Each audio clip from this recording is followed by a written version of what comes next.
Here to talk about big dittos, you know what I'm saying, in his rainbow skittles. I'm still on the fact that, like, you told men who was sleeping with Cassie during the freak offs to finish on slash inside of this lady.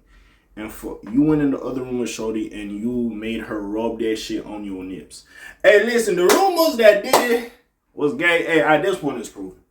Cause no motherfucker, I have not even seen adult actors and actresses do that type of fruity behavior. This nigga is a living, walking, talking, sensual Jesse fruit. That's what he is. I'm sorry. It is what it is at the end of the day. But anyways, we're here to talk about this shit real quick. You know what I'm saying?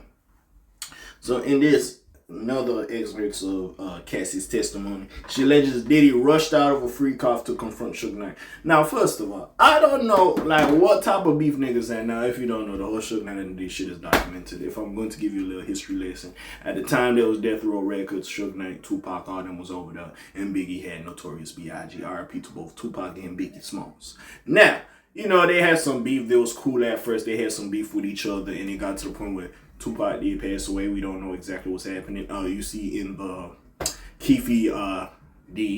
Dwayne Keefe D. Davis got locked up for being like the trigger man who took the life of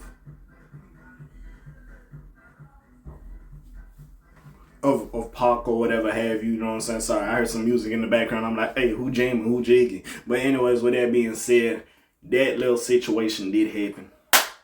And we still don't know who potentially took the life of Big. We don't know exactly what happened with this situation. But basically, that happened. Then Biggie later on passed like a year later, I believe, because Pac died like 1996, I believe. And Big died like what? 1997 or something, which is crazy. Like a year later. But anyways, all that did happen. They haven't been on the best of terms. They lost somebody near and dear to them, very important to them financially and personally, probably like a big artist they had. And you know, they probably had some static. They wasn't the best of friends. I could probably come up with that assertion. So for him to rush out of a freak off, you know, it's crazy to confront a nigga.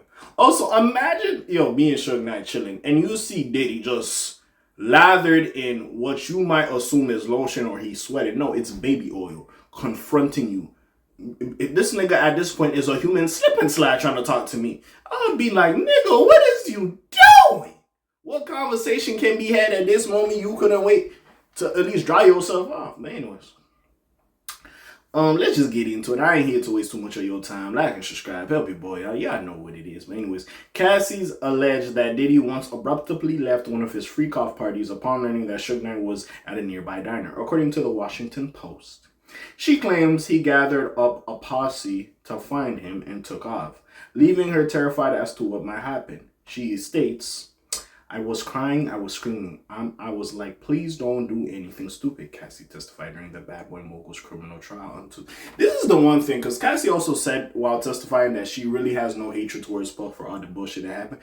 I think a piece of her, and listen, I know she's like pregnant and she has a husband, you know what I'm saying? I'm not trying to just pull out some shit, but if I'm just speculating just from what this is, now maybe it could be part of her emotional healing and her therapy to just let bygones be bygones and to move on. Because we've seen Alex Fine, who's her husband now, he was just staring her down at the fucking in the jail, which is crazy.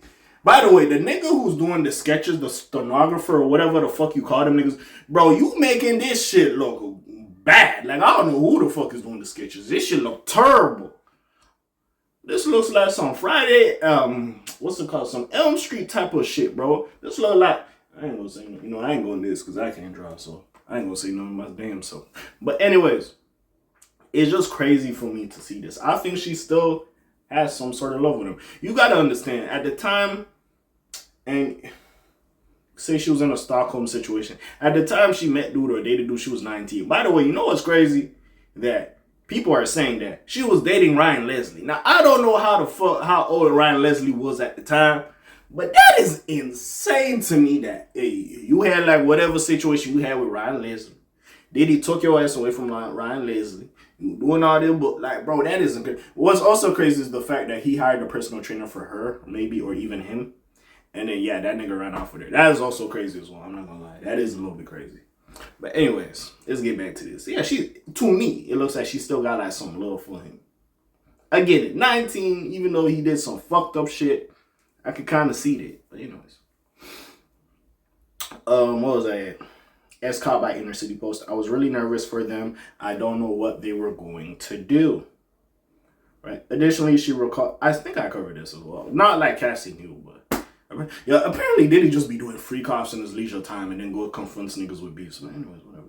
She recalled an alleged instance where Diddy had her carry a gun for him in her purse. She claimed that they were on the way to a club in Los Angeles and were off mushrooms during the incident. I was freaking out, she remarked. Elsewhere during her testimony, Cassie spoke about her romantic relationship with Diddy and the freak-off events he allegedly hosted. As to why she liked Diddy in the first place, she recalled, I wanted to be around Sean for the same reasons as everyone else at the time. This exciting, entertaining, fun guy who also happened to have my career in his hands. It felt special because not a lot of people got that time with him. That's crazy, bro. That's crazy. Yeah. Listen, I'm not here to condemn no niggas, bro. If you personally do what you do in your bed, that's your business. Shit, I was watching some show. Or I seen some clips of some bullshit called Mormon Wives, and they just be swinging on everybody's husband over there. And I'm not talking about punching, I'm talking about fucking, okay? They be smashing everything that ain't nailed down. So the fact that all that bullshit, like, hey, listen, you gonna get it how you live, but it's not going to change the fact that all the bullshit that Diddy was doing is wrong. Is fucking wrong. There's more excerpts from Cassie's testimony that I will talk about. I know it's becoming too much at this point. I'm just saying everything, but hey, we gotta talk about it, gang. We gotta talk about it, and we got what? We got some more people to talk about. I ain't gonna lie, like I've been saying, potentially, depending how good his lawyer team is, he could potentially get off of some of this shit. Not everything, but some of this shit. I know they're trying to build a story with this Cassie shit, and some people have their own takes, you know. I know Joe Budden, his take is going a little bit viral about the whole Cassie shit because she was kind of willing to be a part of it, but still, I still blame Puff for some of that shit she was doing as well. But even with that being said, like, yeah, we gonna see what happens with this case. In the case of public, the public's opinion, or the courtroom of the public, yeah, this nigga done. He out of here, in my opinion. Bro, I ain't gonna lie, Diddy got it. Fuck that. If a nigga, there's no way, like, who's doing that? I'm sorry. Letting dudes smash and finish on your chick, and then telling her to take their fucking jizz and rub it on his, you know what I'm saying, nips. Do you know how crazy that is? But anyways, what do y'all think about this? You already know what it is. Friendly Neighborhood K.A. signing off for today. Black TJ did while I'm doing this thing. My name is Bell like Quasimodo. Hit like, subscribe. We trying to hit a little bit more to hear me. And I'm going. Shalom, Zoom, peace, y'all, gang.